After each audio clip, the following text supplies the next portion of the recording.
Well, it's funny. This is my third career. So I started out as a sommelier. I was a wine specialist for the Ritz-Carlton, and I did that for 12 years. And then I became a special educator for 16. And then I became a playwright officially about 4 years ago. And so this is my third career.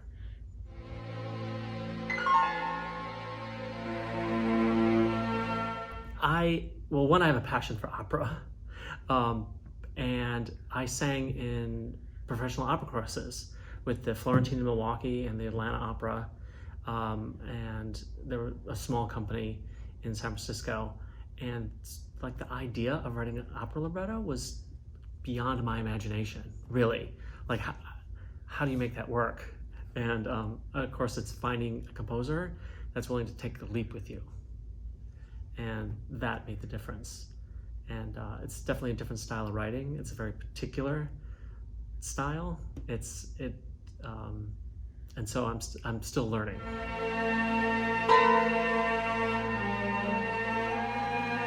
Wrote mostly for the stage, and then around the beginning of 2000, I had an opportunity and was like, I'm going to just focus on other things.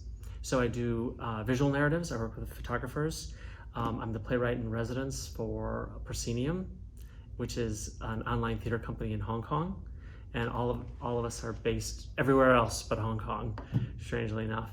And then opera. And so I sort of, theater has taken a back seat for now, but.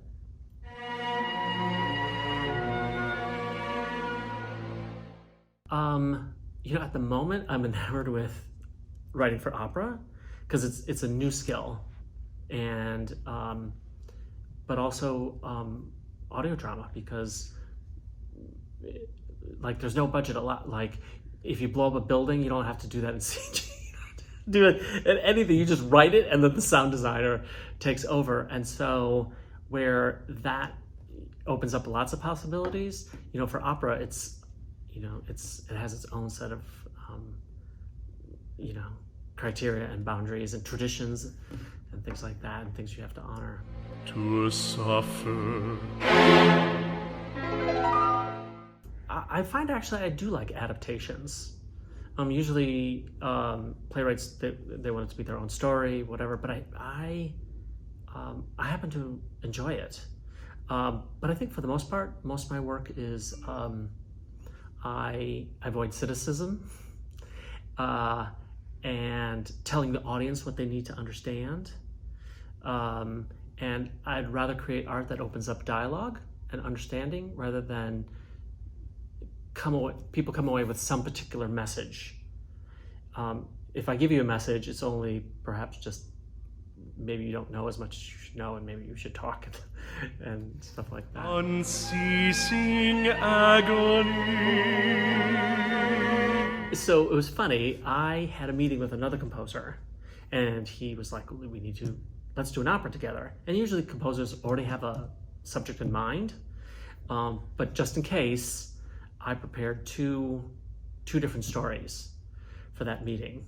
And I had one that I knew that he would bite, and then the other I was like, I don't know. So I literally just Googled 100 greatest world novellas, and Death of Ivan Ilyich kept popping up to the top, and I was like, oh, okay, well, I should read that. And then I tried to Google like how many different productions or has it ever been made into an opera, and it has not.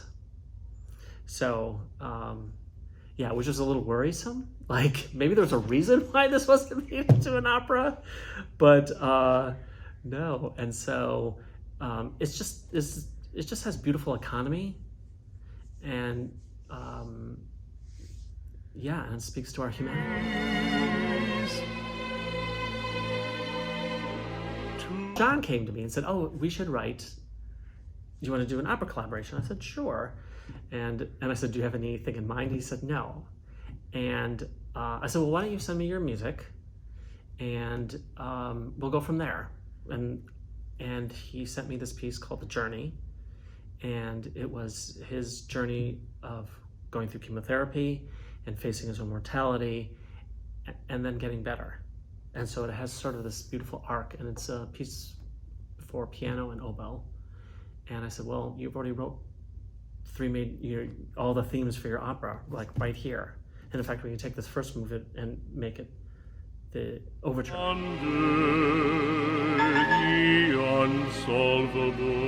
We knew each other in Atlanta. So we sang together with the Atlanta Opera and with Morningside Presbyterian Church. And we had actually had a dual going away party. So he moved to New York to become a singer, and I moved to San Francisco. And at some point we connected on Facebook, and he moved back to Atlanta. And my first thought was, oh, well, New York's tough. And then we were sort of chatting online, and he told me about his cancer. And I was like, wow, that was amazing.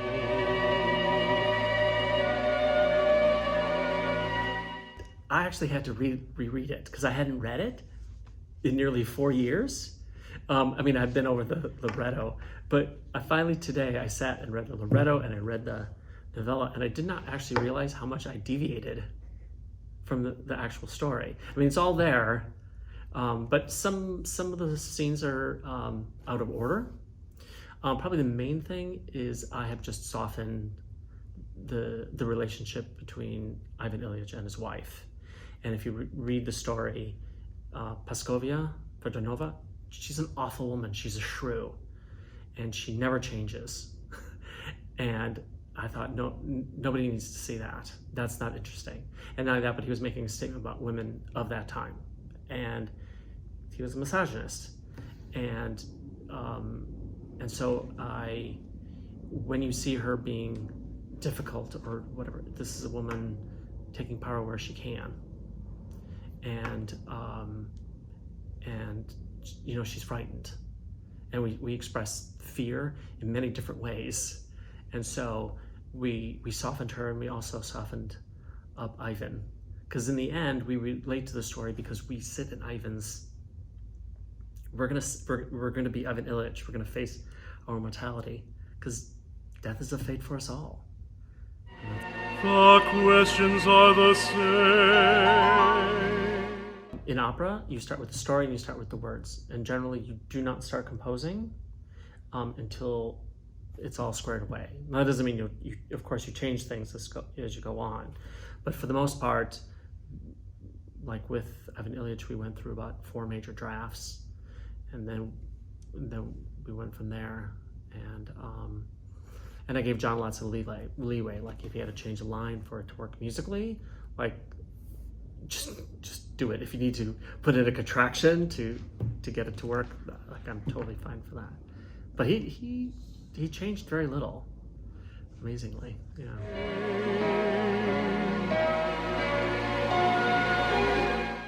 It was pretty amazing because I mean I could read music. I heard the midis, but it's not the same as the words and singers singing it, obviously. And I think there was some really beautiful moments that I had not anticipated. And I was like, wow, John, that's gorgeous. And I don't know why it should be a surprise to me, but you don't understand it until you give it to a singer, until someone else interprets it. Takes it.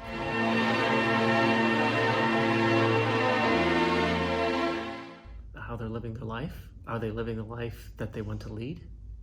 Are they living it authentically? And can they imagine a different life than the one that they may have? But making the best use of their time, because we all have a limited amount of time. Opportunities are so far and few and in between for opera librettists and composers. Like, we are so honored and so thrilled that you guys trusted in us and this opera to make it happen. And we're just entirely grateful for this opportunity and can't wait to show it to everyone in Orlando. So. Incomprehensible, the unanswerable, why must this be so?